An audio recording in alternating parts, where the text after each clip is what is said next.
Caitanya Jaya Jaya Advaita Jaya Gaur Bhakta Vrinda.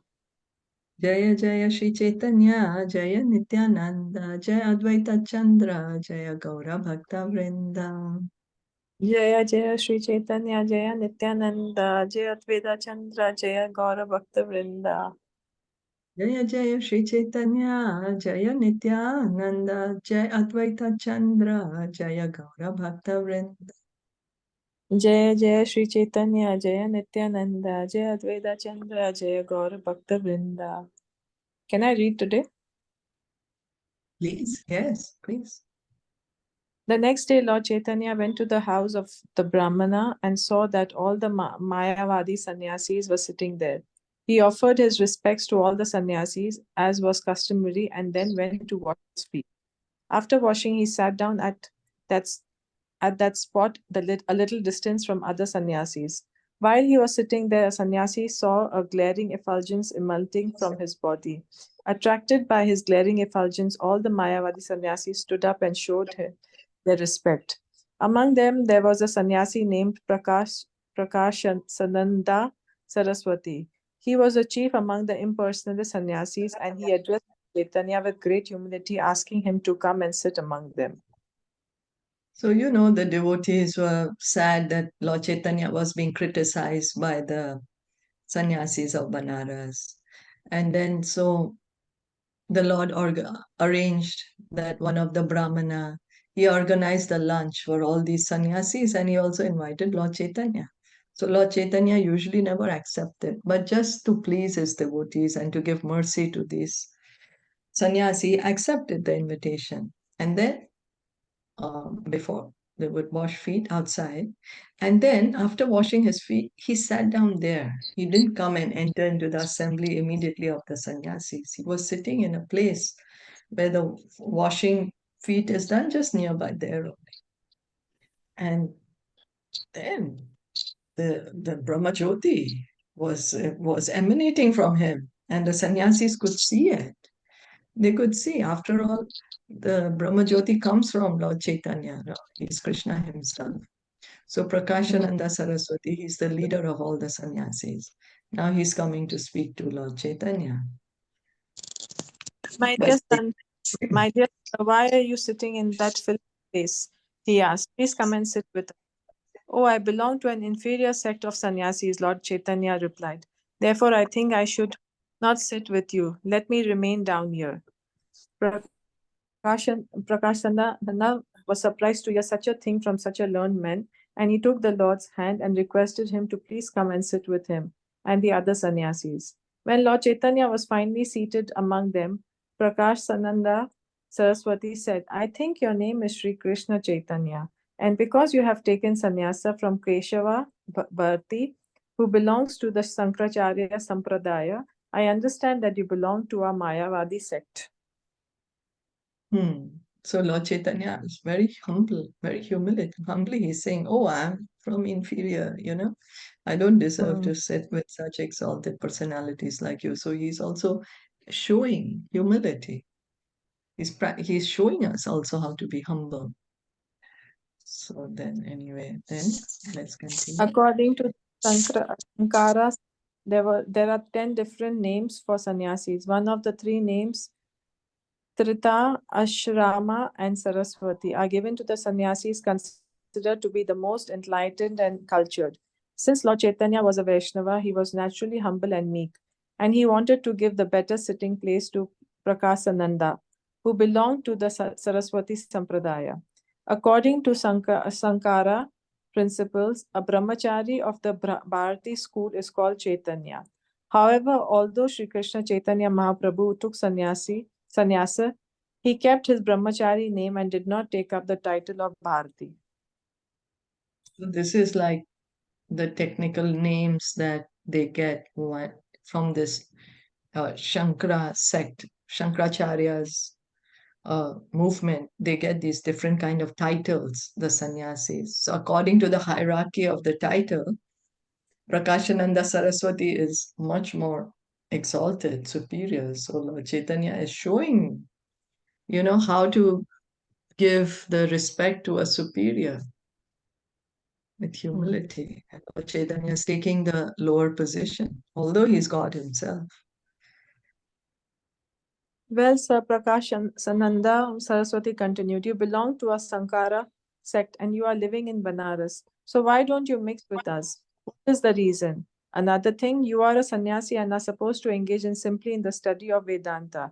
But we see that instead of you are always engaged in chanting and dancing and playing musical instruments. What is the reason? These are the activities of emotional and sentimental people, but you are a qualified sannyasi. Why not engage in the study of Vedanta? By your effulgence, it appears to us that you are just like the Supreme Narayan or personality, the personality of Godhead. But by your behavior, you appear to be otherwise. So we are inquisitive to know why you act in this way. So the Mayavadi sannyasis, of course, they think that, everyone is light, that they are light, Narayan. That's why they call each other Narayan. They say that after they take sannyas, they become Narayan, means God. And here they are seeing this Brahmajyoti is coming from Lord Chaitanya, So he's telling that you're God yourself, but why just singing and dancing? Why studying Vedanta? Sannyasi means studying Vedanta. So what's happening? Why are you acting like that? Lord Chaitanya's main mission was to give away the name of the Maha Mantra to everybody, so everybody could chant in this Kali age, right? Yes, that's right. Yeah. Yeah, okay. So he was already, because he's an incarnation of Lord Krishna himself, so he already was learned. So he didn't need to learn the Vedanta or read the Vedantas again, correct? That's right. That's Okay. right. And also he's setting the example because Kali Yuga, we don't know how to study Vedanta. We do not have the intelligence also. Now we'll hear what Lord Chaitanya is saying, why he is not studying. Here, let's Okay. read this paragraph. Okay. My dear sir, Lord Chaitanya replied, my spiritual master considered me a great fool. Therefore, he has more or less punished me by saying that because I am such a fool, I have no capacity to study the Vedanta. So he kindly gave me the chanting of Hare Krishna, Krishna Krishna, Hare Hare, Hare Rama, Rama Rama, Hare Hare. My spiritual master told me, just go on chanting this Hare Krishna mantra and it will make you all perfect. So Very Lord nice. Chaitanya is, Lord Chaitanya is being an example. Because we in Kali Yuga, we do not have the intelligence to study the Vedanta. The sutras, the way it is formed, it's like, coded language, and we do not have the intelligence to uncode it in the proper way. Mm. So we are Mm. not qualified to study Vedanta. We need to hear from Bhagavatam, Bhagavad Gita, and chant the holy name. So Lord Chaitanya say, my spiritual master told me a fool. He said, just chant the holy name. This should be Basically, our he knew that when we come in this world, like in the Kali age, we will not be able to do it. That is why he's bringing this Harinam Sankirtan, like you chant, and that's how you will reach to us, like to me back home. That's right. That's right. Yes. मतलब even he was aware कि ये सब पढ़ने को लोगों को होएगा ही नहीं. They will not be able to read, understand Sanskrit at such a high level. Nobody can reach to that level. Exactly. That's Yeah. right. That's right. Yes. Yeah. Lord Chaitanya was neither foolish nor ignorant of the principles of the Vedanta. His purpose was to demonstrate to modern society that fools who have no history of penance and austerity should not try to study the Vedanta just for some recreational purposes. In the Six Ashastaka, Lord Chaitanya said that one should be in humble state of mind, should think himself lower than the grass on the street, should be more tolerant than a tree, and should be devoid of all senses of prestige and get ready to all kinds of respect to others. In such a state of mind, one can chant the Vedanta philosophy or the holy name of God constantly. The Lord also wanted to teach that a serious student of transcendental science should exactly follow the words of his spiritual master. According to the calculations of his spiritual master, Lord Chaitanya appeared to be a fool. Therefore, he said that he should not indulge in the study of the Vedanta but should continue chanting the Hare Krishna mantra. Lord Chaitanya strictly obeyed this order. In other words, Lord Chaitanya impressed all on the Mayavadis that the words of a bona fide spiritual master must be strictly followed. One who does so becomes perfect in all respects. So Lord Chaitanya is being the example, following. The Guru Ashtakam, we sing the prayers, Yasya Prasadat Bhagavad Prasado. Yeah. By pleasing the spiritual master, we please Krishna. By displeasing spiritual master, we displease Krishna. So here, Lord Chaitanya is saying, follow the orders of the bona fide spiritual master. We have to make sure the spiritual master is bona fide, and then completely follow his instruction. So he's setting so many examples. Right, nobody gave, no spiritual master told him to do the Sankirtan, right? The chanting, basically. Well, what happened was, he took sannyas from Keshav Bharati, but Ishwarapuri was his Diksha Guru, no? Who initiated him in chanting the Hare Krishna mantra. Okay. Since that time, he was just chanting. Okay. Yeah. So, but we have to understand that Lord Chaitanya is Krishna himself. Yeah, exactly. He's, So he doesn't need another spiritual master to give him Yeah. instructions of what to do, right? Yeah, he doesn't. He doesn't. But why does he do this? Why does he come and he He still takes a spiritual master? He wants to teach us that even we should have a spiritual master, and we should also, like, follow somebody in That's the right. param. Yeah, in that. That's right. Yes, Yeah. that's right. Thank you. Mhm. Because Krishna says in Bhagavad Gita that whatever great people do, common men will follow. So Yeah. he's God himself. So he has to set the example. Yes, thank you. Mm. In the word Vedanta means the last word of Vedic knowledge, which is to understand Krishna. As Krishna states in Bhagavad Gita 15.15, Vedas is cha sarve aham eva Veda yaha. By all the Vedas, I am to be known. When one actually comes to understand the Vedanta, he comes to Krishna and his relationship with Krishna. And one who understands Krishna understands everything. Moreover, the knower of Krishna is always engaged in his transcendental loving service, as the Lord states in Bhagavad Gita 10.8.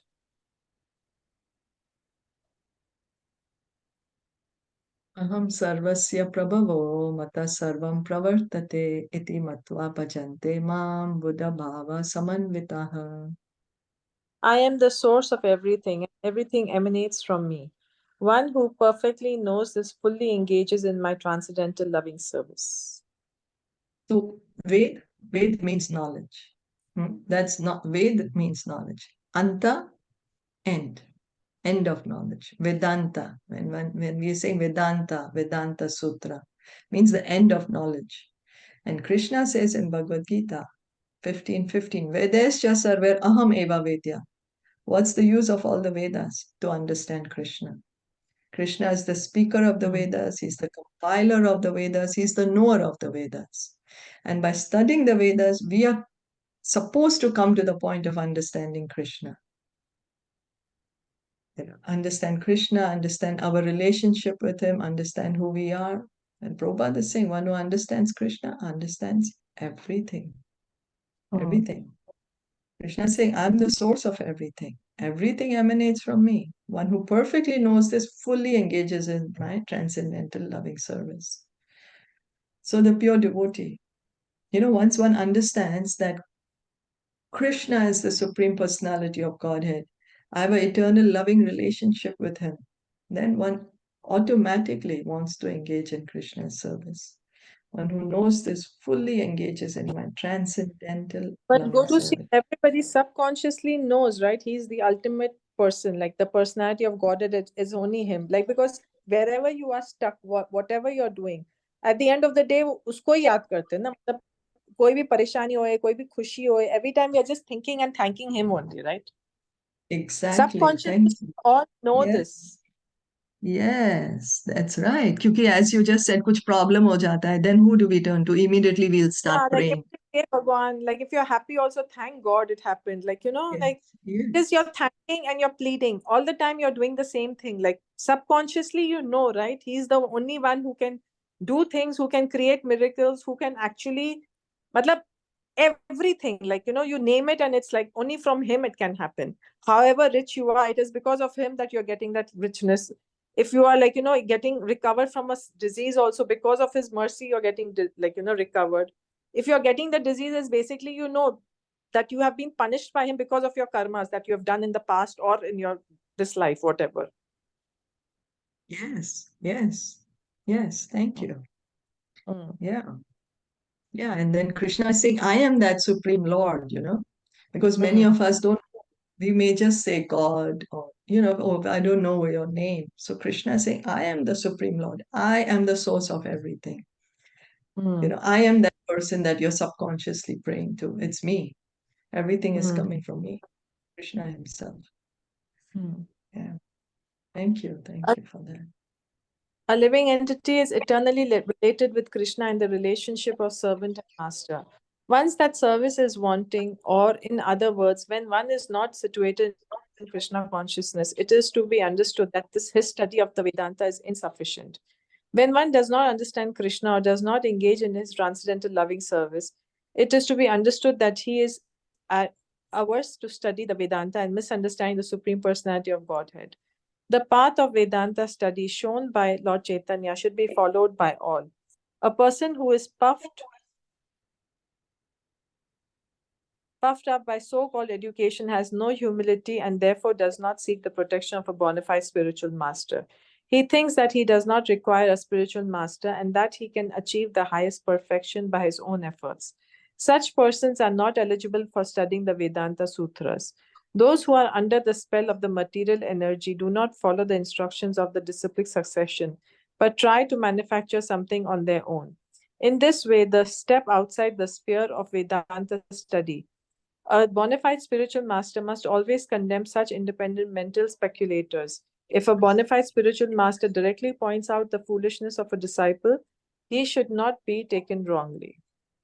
So we can easily try to understand this in a way that if we want to understand spirituality, we have to go to someone who knows the science of Krishna, right? Who knows the spiritual science, who's authorized.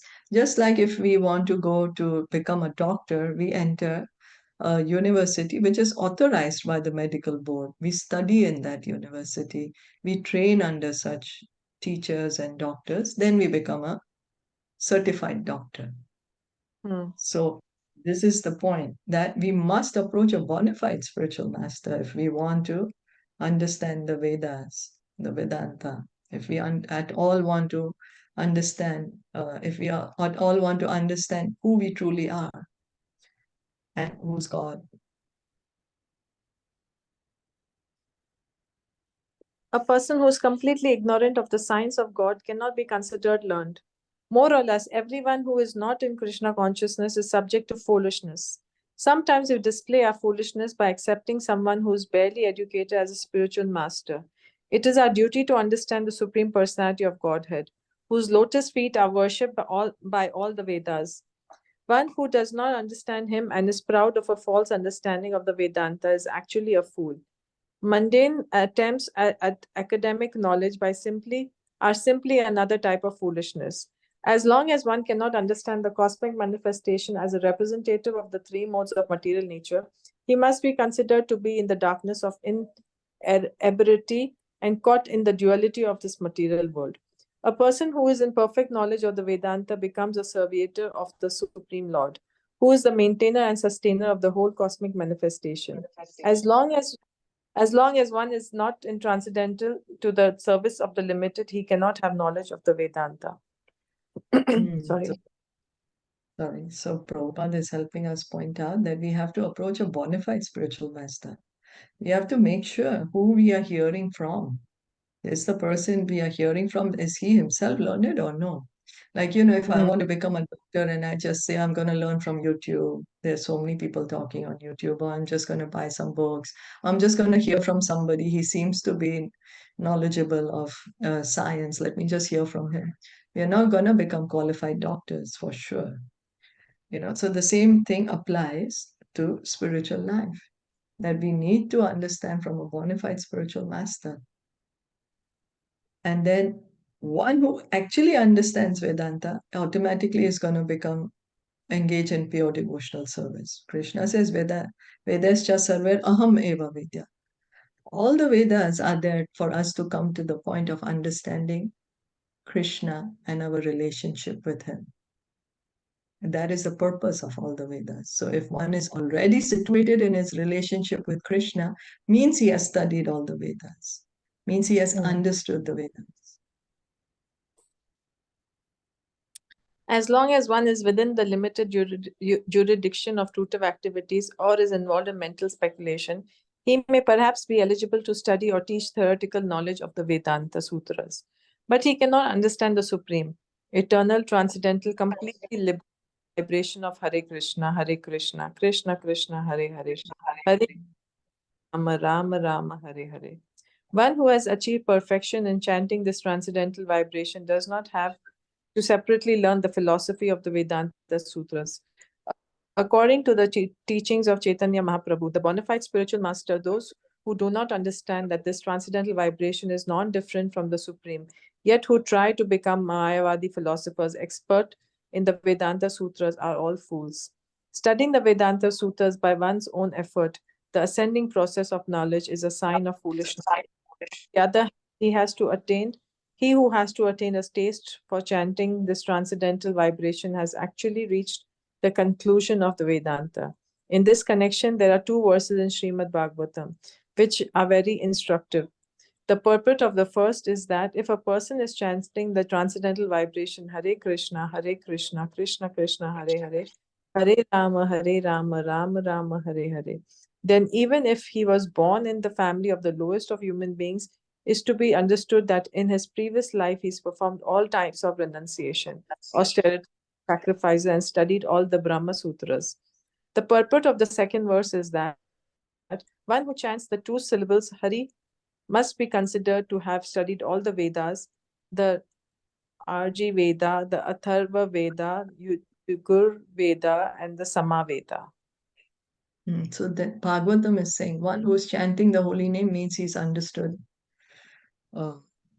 this. He must have performed, see, that even if he's born in a low family, he must have performed all types of renunciation, penances, studied Brahma Sutras. So, means he's understanding the Vedas.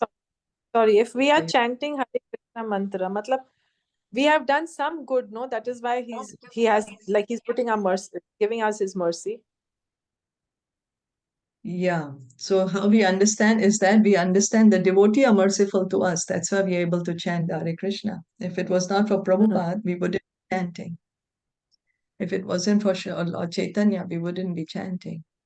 Right? So they are giving us an opportunity to chant.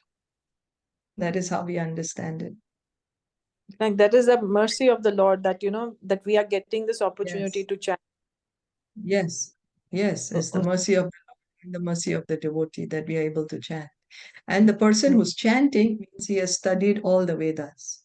See here, one who's saying the name Hari must have considered to study Rig, Ved, Atharva, Yajur, Sam, everything he has studied if he's chanting the names of Hari.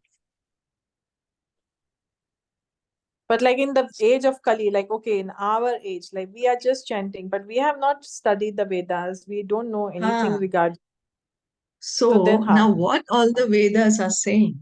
Because all the Vedas are saying to come to the point of devotional service of Krishna. So that's the reason. And by hearing and chanting, we are engaging in devotional service. So means we have studied all the Vedas, done all the pilgrimages, done all the dan, punya, austerity, penance. Because वो एक automatically subconsciously हो ऐसा. हाँ, Like the how goal of Ganga नहाया मतलब सब पाप धो लिया. मतलब then it's like that. like that. Because the goal of studying Vedas is to come to understand that Krishna is the Supreme Lord. I need to engage in his eternal service. The goal is that. And so by chanting, we are already engaging in his service. So means by chanting, we have studied all the Vedas, done all the Ganga Snan, all Dham, Yatra, done everything. Because the goal is being met. We have got this option to and बैठे बैठे ही सब कुछ मिल रहा है हमको. That's right. Hmm. That's right. And Very much more. And much more. You know, if we think that chanting the holy name is just equivalent to doing some some pious activity or no, chanting the holy name is completely on the spiritual platform. So we cannot even imagine how fortunate we are, how lucky we are, as you're saying. You know, it's much more than just doing any dan, punya, or charity or penance. Much, much Yeah, more. reading this, like if you think about people who in the past, like who didn't have this Maha Mantra ka thing to chant, उन लोग कितना भटके होंगे, कितना कुछ उन लोगों ने किया होगा just to reach where we are, like sitting आराम से in our houses and we are like achieving it. Yeah, see? Yeah, Very, very fortunate we are. Very, very fortunate. yes, that's right. Thank you. Thank you. On the other hand, there are many so-called devotees who think the Vedanta is not meant for devotees. Such people are ignorant of the fact that the Vedanta is the only platform of pure devotees. Great acharyas in all four Vaishnava sampradayas have made commentaries on the Vedanta Sutra, but the so-called devotees known as Prakrata Sahajiyas carefully avoid the study of the Vedanta Sutras. The Prakrata Sahajayas may mistakenly take the pure devotees and Vaishnava acharyas to be mental speculators or fruitive actors. Consequently, they themselves become Mayavadis and leave the service of the Supreme Lord. This I don't understand. Yeah, so now what happens is there are some people, so-called devotees, as Prabhupada is saying, who think that, okay, I'm so elevated now. I don't need to study. I don't need to hear Bhagavatam. I don't need to hear Bhagavad Gita because I'm so elevated. I'm already dancing with Krishna. But Prabhupada is saying, no, that's not the way, because the devotees, what they're always taking pleasure in, hearing Bhagavatam. Bhagavatam is the natural commentary on the Vedanta Sutra. After Vyasadeva wrote the Vedanta Sutra, he wrote a commentary because usko malum tha ki we Kalyug people do not have the intelligence to understand Vedanta Sutra. तो फिर So जो he wrote a हम लोग को सब आता है, मतलब फिर वो एरोगेंस हो गया ना, मतलब वो घमंड हो गया ना. exactly. तो फिर Exactly. वो So arrogance भी at the lotus feet of the Lord, वो एरोगेंस चलता ही नहीं है. मतलब वो एक्सेप्ट ही नहीं करेगा कि मेरा डिवोटी कोई भी एरोगेंट होवे और दूसरे को नीचा दिखावे. yeah, exactly. So that's why Prakrita Sahajas, that's why Prabhupada is saying so-called devotees. Ke bahar se they say devotee, but actually, मतलब वही है ना, consequently, दिखावे कि भाई मैं तो भगवान की भक्त हूँ, भाई मैं तो ऐसा, मैं तो वैसा, और अंदर से पूरा मतलब करप्शन चला हुआ है वैसा. that's right. That's हाँ, right. Okay. Hmm. Yeah. So abhi now we'll stop here. Okay. Yeah. So let's stop here for today. Thank you so much. Chaitanya Hare Mahaprabhu Krishna. ki jai, Srila Prabhupada ki jai, Gaur Bhaktivinoda ki jai.